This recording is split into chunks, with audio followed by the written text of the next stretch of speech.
Hello friend, स्वागत है आपका मेरे यूट्यूब चैनल में। तो फ्रेंड, आज के इस वीडियो में हम लोग समीकरण को प्रतिस्थापन विधि से हल करना सीखेंगे। तो आज के इस वीडियो में बिल्कुल बेसिक से हम लोग ये सीखेंगे कि समीकरण को प्रतिस्थापन विधि से हल कैसे करते हैं। तो प्लीज़ आप इस वीडियो को बिना स्किप किए हुए अंतिम तक ध्यान से देखिए। 100% आपको आज के बाद समीकरण को प्रतिस्थापन विधि से हल करने में कोई दिक्कत नहीं होगा। तो चलिए फ्रेंड, सीखना स्टार्ट करते हैं।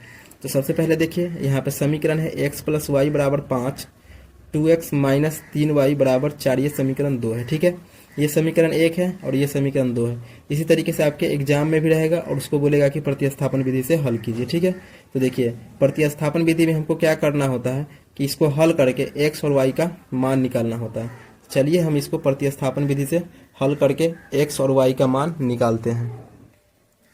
तो सबसे पहले आप क्या कीजिएगा, यहाँ लिखिएगा हल।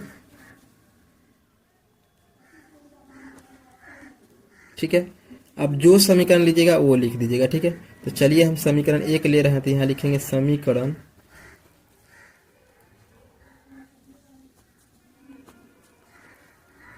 1 से। ठीक, समीकरण 1 से। तो समीकरण 1 मेरा है x + y = 5। ठीक है, समीकरण 1 क्या है, x + y = 5। ठीक है, तो देखिए ये हो गया, हम समीकरण 1 ले लिए। अब इसको हम हल करेंगे। देखिए तो क्या करेंगे, यहाँ लिखेंगे x बराबर, बराबर के बाद वाले को लिखेंगे। तो बराबर के बाद में क्या है, 5 है। तो बराबर के बाद में 5 है, ये बराबर से पहले क्या है, +y है। तो इसका पक्षांतर करेंगे, मतलब बराबर के बाद भेजेंगे तो इसका क्या होगा, चिन्ह उल्टा हो जाएगा। तो यहाँ पे +y है तो ये क्या हो जाएगा, -y हो जाएगा। ठीक है, तो देखिए x बराबर 5 - y आ गया। ठीक, इसको हम क्या करेंगे, समीकरण 3 मान लेंगे। ठीक है, इसको क्या करेंगे, हम समीकरण 3 मान लेंगे। अब इसके बाद क्या करेंगे, हम इस समीकरण 3 के मान को समीकरण 2 में रख देंगे। ठीक, तो चलिए हम समीकरण 3 के मान को समीकरण 2 में रखते हैं। तो इसके लिए हमको क्या करना पड़ेगा, यहाँ लिखना पड़ेगा समीकरण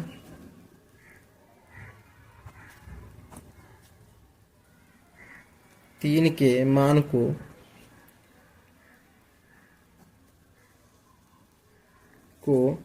समीकरण 2 में रखने पर, समीकरण 2 में रखने पर। ठीक है, समीकरण 2 में रखने पर। तो देखिए समीकरण 2 मेरा क्या है, 2x - 3y = 4। ठीक है, चलिए इसको हम नीचे नोट करते हैं।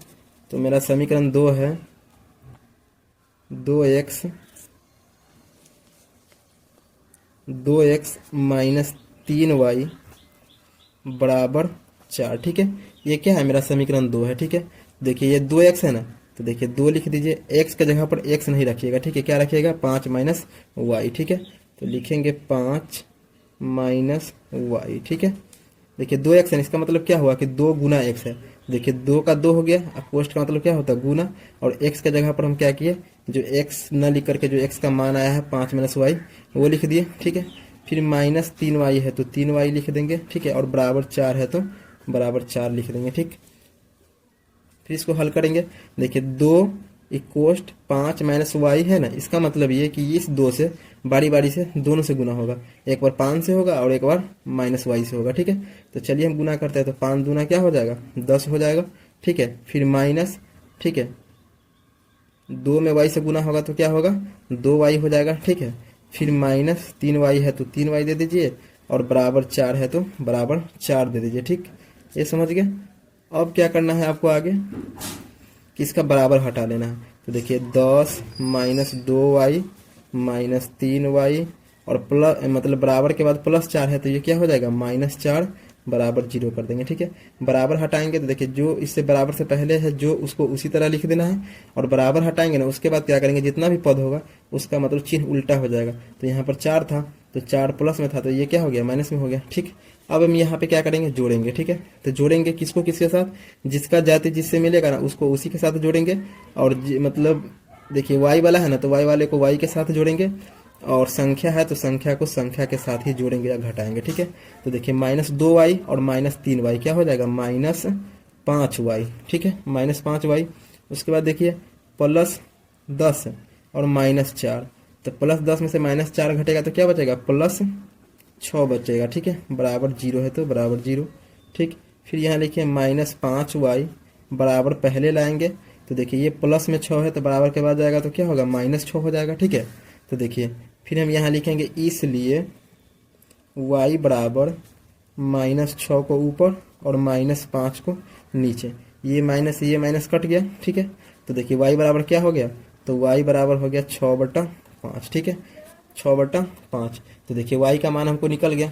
अब हमको निकालना है x का मान, तो x का मान निकालने के लिए क्या करेंगे, इस y के मान को समीकरण 3 में रख देंगे, ठीक है। तो y के मान को समीकरण 3 में रख देंगे तो क्या होगा, मेरा x का मान निकल जाएगा, ठीक है।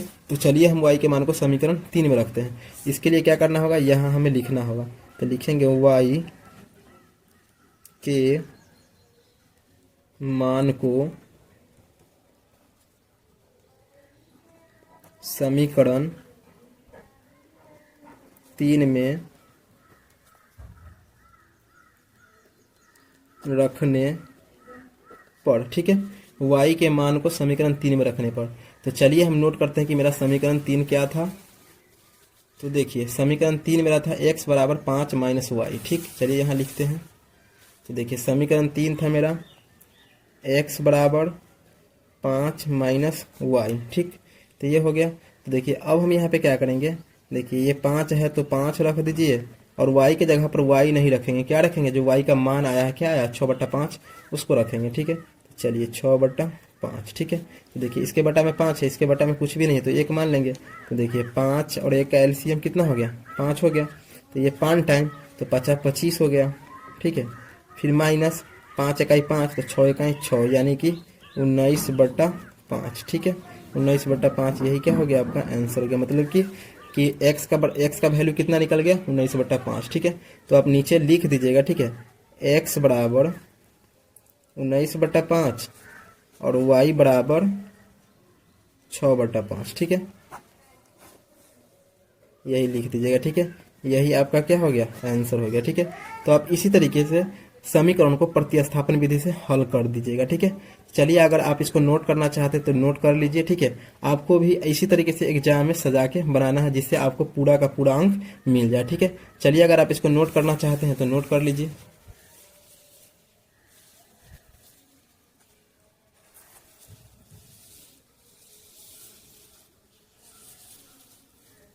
ठीक है फ्रेंड, तो आप इसी तरीके से किसी भी समीकरण को प्रतिस्थापन विधि से हल कर दीजिएगा।